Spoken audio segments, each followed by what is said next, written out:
Halo, assalamualaikum warahmatullahi wabarakatuh. Kembali lagi di channel Prima Crypto. Oke, buat kalian yang baru datang di channel Prima Crypto, silahkan bantu subscribe channel Prima Crypto karena subscribe itu gratis dan nyalakan loncengnya agar kalian bisa mendapatkan notifikasi video terbaru dari saya setiap harinya. Oke, terima kasih buat kalian yang sudah subscribe. Semoga rezeki makin lancar dan selalu profit setiap hari. Buat kalian yang belum join di channel Telegram, silahkan join melalui link yang ada di deskripsi di bawah video ini, teman-teman. Oke, di kesempatan kali ini kita akan coba bahas Shiba Inu ya. Bagaimana kabar kalian Shiba Army? Semoga dalam keadaan sehat dan cuan everyday. Hari ini untuk Shiba ada kenaikan 0,1% teman-teman. Data dari CoinMarketCap dan harga saat ini 0,11 rupiah. Untuk Shiba masih berada di peringkat ke-19 data dari CoinMarketCap teman-teman ya. Oke, turun lagi 2 peringkat setelah kemarin berada di peringkat ke-17 teman-teman. Oke, tidak masalah selama kita berinvestasi menggunakan dana bebas ya teman-teman ya. Kita ada berita menarik mengenai Shiba. Jadi Shiba Inu raih rekor baru 30 juta. Testnet asli Shibarium, Papinet telah mencetak rekor baru. Semuanya dimulai menjelang akhir kuartal pertama ketika jaringan uji memproses lebih dari 1 juta transaksi dengan bantuan lebih dari 200.000 dompet yang unik teman-teman. Maju cepat ke sekarang, kedua angka tersebut jauh lebih tinggi pada waktu pers. Data dari Papiscan dan Shiba.io teman-teman mengungkapkan bahwa transaksi agregat di jaringan kini telah melampaui 30 juta ambang batas psikologi paralelnya. Jumlah alamat dompet juga telah melewati 17 juta transaksi teman-teman ya. Kemudian meskipun angka kumulatifnya meningkat, perlu dicatat bahwa tren keseluruhan dalam mereda akhir-akhir ini. Sebulan yang lalu misalnya sekitar 300.000 hingga 320.000 transaksi terjadi setiap hari.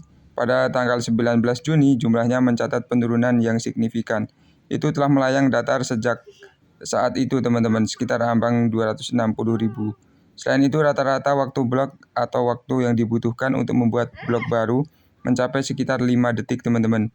Pada saat pers, Papinet memiliki total 1,7 juta blok, naik dari 933.000 blok pada akhir Mei. Kemudian 1,2 juta pengguna memegang Shiba Inu teman-teman. Papinet hanyalah testnet dari Shibarium dan kurang lebih dari seperti pendahulu yang menunjukkan bagaimana jaringan layer 2 dapat bekerja setelah diluncurkan teman-teman. Namun yang terpenting pada tahap ini adalah apa yang sudah ada di pasar, mengesampingkan kinerja Papinet dan 30 juta rekor lambat dan mantap teman-teman ya. Menarik untuk dicatat bahwa investor Shiba secara bertahap meningkat teman-teman. Pada pertengahan Juni, alamat dengan saldo Shiba mencatat penurunan tajam, namun metrik ini telah mengalami pemulihan yang substansial selama beberapa minggu terakhir. Saat ini ada sekitar 1,23 juta alamat yang memiliki saldo Shiba di dompet mereka teman-teman. Jadi munculnya metrik mengarah pada keyakinan investor pada hari Senin 17 Juli diperdagangkan di 7804 naik 4% selama seminggu terakhir ini teman-teman ya. Oke, luar biasa untuk performa dari Shiba Inu teman-teman. Dan di sini penambangan 2.0 menambang kripto merangkul kecerdasan buatan AI sebagai perbatasan baru teman-teman. Penambang kripto berporos ke AI untuk memastikan kelangsungan hidup, tetapi tantangan ada di depan mata teman-teman. Kecerdasan buatan AI telah ada di mana-mana, membuat kehadirannya terasa di berbagai sektor secara bertahap menyusup ke setiap aspek aktivitas manusia. Kata kunci ini meskipun tidak sepenuhnya baru, telah memikat pikiran para ahli teknologi berpengalaman dan pemula ya teman-teman ya. Jadi integrasi ruang aset digital dan AI tidak bisa dihindari. Pelaku industri secara aktif mengeksplorasi pendekatan inovatif teman-teman untuk mengintegrasikan kedua teknologi ini. Oleh karena itu, poros penambang kripto kesayangan teknologi yang baru ditemukan ini tidak mengherankan teman-teman ya. Jadi penambang telah menyadari bahwa solusi yang didukung AI menjanjikan untuk mengatasi beberapa tantangan paling kritis yang dialami. Oke, jadi untuk penambang kripto mengendarai gelombang AI teman-teman. Pemain terkemuka di industri penambang kripto secara aktif mencari sudut pandang rumput yang lebih hijau di sektor AI teman-teman. Salah satunya adalah HOOD 8 yang memperluas cakrawalannya dengan menambah kelayanan non-penahanan sambil secara bersamaan berinvestasi di pusat data berkinerja tinggi untuk memenuhi permintaan AI dan kebutuhan komputasi yang terus meningkat teman-teman.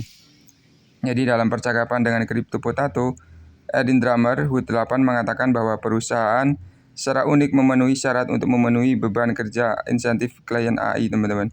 Di sini U8 membeli 5 pusat data komputasi kinerja tinggi tradisional tahun lalu. Tak lama kemudian ia memindahkan beberapa GPU dan server pendukungnya dan sebelumnya menambang Ethereum ke pusat data tersebut untuk melakukan rendering FAX ya teman-teman ya. Oke, luar biasa untuk ini, tapi ada sedikit tantangannya teman-teman. Meskipun kelihatannya menguntungkan, penting untuk dicatat bahwa penambang AI dan kripto memiliki persyaratan yang berbeda. Sementara penambangan kripto terutama bergantung pada sumber daya komputasi yang kuat dan perangkat keras untuk memecahkan masalah matematika yang kompleks. Tidak demikian hanya dengan AI, yang biasanya menekankan pemrosesan data algoritma, pembelajaran mesin, dan komputasi kinerja tinggi teman-teman. Oleh karena itu juga meskipun kedua bidang tersebut dapat menguntungkan, sangat penting untuk mengenali dan mengatasi permintaan, tantangan unik yang terkait masing-masing bidang tersebut, termasuk kebutuhan akan infrastruktur keahlian dan strategi investasi yang disesuaikan teman-teman. Jadi saat berbicara dengan Crypto Potato menjelaskan masalah ini dan berkata, hampir 99% dari semua penambangan kripto adalah penambangan Bitcoin di mana kami menggunakan penambang sirkuit terintegrasi khusus aplikasi ASIC ya, dan mereka tidak dapat digunakan untuk tujuan lain, hanya menambang Bitcoin. Namun teknologi di balik konstruksi dan pengelolaan pusat data penambangan kripto dan AI adalah yang sama teman-teman. Kemudian tantangan sebenarnya bagaimanapun adalah untuk menentukan permintaan daya komputasi jelas backbauth. Dengan penambangan Bitcoin itu mudah karena semua koin ditambang dapat dijual di bursa kapanpun penambang membutuhkan, dan namun untuk komputasi AI, Anda perlu menemukan pembeli daya komputasi untuk menghasilkan pendapatan yang mungkin sulit teman-teman.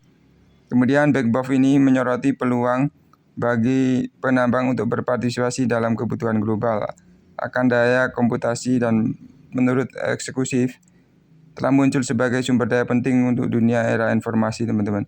Nanti akan kita bahas lagi lebih lanjut mengenai ini ya teman-teman ya. Jadi seperti itu saja untuk pembahasan kali ini. Buat teman semua yang belum subscribe, silakan bantu subscribe karena subscribe itu gratis, dan nyalakan loncengnya agar kalian bisa dapat notifikasi video terbaru dari saya setiap hari. Terima kasih sudah menonton video ini. Share jika bermanfaat. Sampai jumpa di video selanjutnya. Assalamualaikum warahmatullahi wabarakatuh. Salam profit teman-teman.